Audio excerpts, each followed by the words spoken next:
आप देख रहे तेज बिहार। आज आपको बताएंगे राजनीतिक के बारे में। राजनीतिक जो चल रहा है हमारे हिंदुस्तान के अंदर, बिहार के अंदर, मुंबई के अंदर। आपने देखा है कुछ दिन पहले मुंबई में किस तरीके से एकनाथ शिंदे ने अपने सारे एमएलए एमपी को लेकर के गुजरात गए, असम गए। असम में लगभग 15-20 रोज वहाँ रुके हुए थे। वहाँ से फिर दिल्ली लेकर के सारे एमएलए को लेकर के गए, फिर वहाँ से आए। फिर अभी तक के सही से सरकार लोग की नहीं बन पाई है।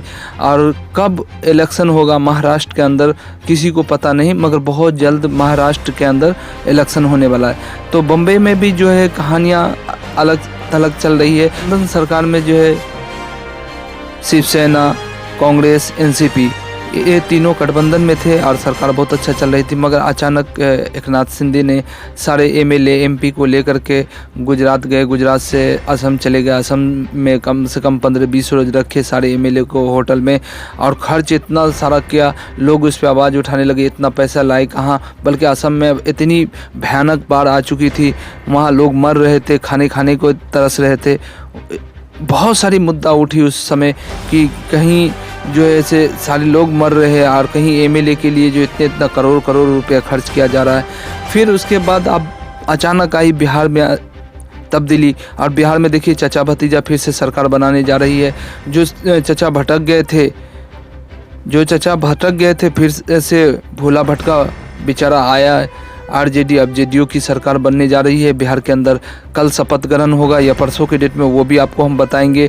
अभी जब तक के लिए आप देख रहे हैं यूट्यूब, फेसबुक एंड इंस्टा पे, तो ज़रूर इस वीडियो को अगर यूट्यूब पे देख रहे हैं तो सब्सक्राइब कीजिए, फेसबुक पे देख रहे हैं तो लाइक शेयर कीजिए, और इंस्टा पर भी कर रहे तो फॉलो कर लीजिए। तो मैं आपको बता रहा था कि जो इतनी बड़ी जो हलचल चल रही है बिहार के अंदर, ये सब अच्छी बात नहीं है। ये बुझ जाइए, हमारे हिंदुस्तान के लिए दुर्भाग्य की बात है, हम लोगों के लिए भी दुर्भाग्य की बात है कि ये सरकार गिराना, पैसे पे खरीद फरोख्त करना, ये सब क्या है, दुर्भाग्य की बात है, अफसोस करने की बात है। इससे हमारा देश विकास नहीं होगा।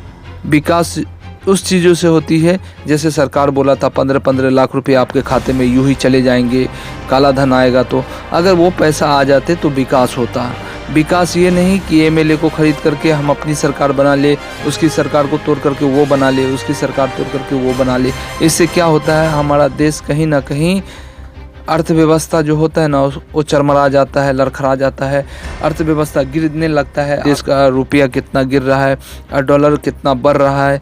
तो रुपया जो गिर रहा है तो इस पर अफसोस करना चाहिए, इसके बारे में सोचना चाहिए। तो आज मैं बात कर रहा था बिहार के बारे में, तो भूला हुआ चचा आए और आरजेडी जेडीयू की सरकार बनने जा रही है। भाजपा से गठबंधन तोड़ा जेडीयू और आरजेडी के साथ गठबंधन जोड़ा, और वहीं भाजपा से गठबंधन तोड़ा, आरजेडी से गठबंधन जोड़ा। अब देखना है इसी जोड़ में कितना दिन तक के चलती है दोनों की सरकार, आरजेडी जेडीयू की सरकार।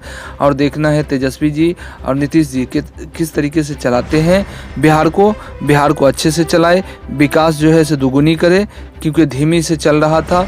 125 करोड़ रुपया जो दिया था मोदी जी, वो क्या हुआ, वो दोनों मिलकर के सरकार चला रहे थे, इतना दिन से विकास नहीं हुआ है। लोगों को बोले थे रोज़गार देंगे लॉकडाउन के समय में, वो भी नहीं हुआ। तो ये सारी मुद्दा उठेगी और इस पे विषय पे बात होगी। देखना है कि कब तक दोनों की सरकार चलेगी। भूला भटका चचा आए और सरकार बनाने जा रही है, तो हम आपको बताएंगे कल के डेट में, लाइव के माध्यम से भी दिखाएंगे। वीडियो देखने के लिए बहुत बहुत शुक्रिया, बहुत बहुत धन्यवाद। लाइक शेयर ज़रूर कीजिएगा।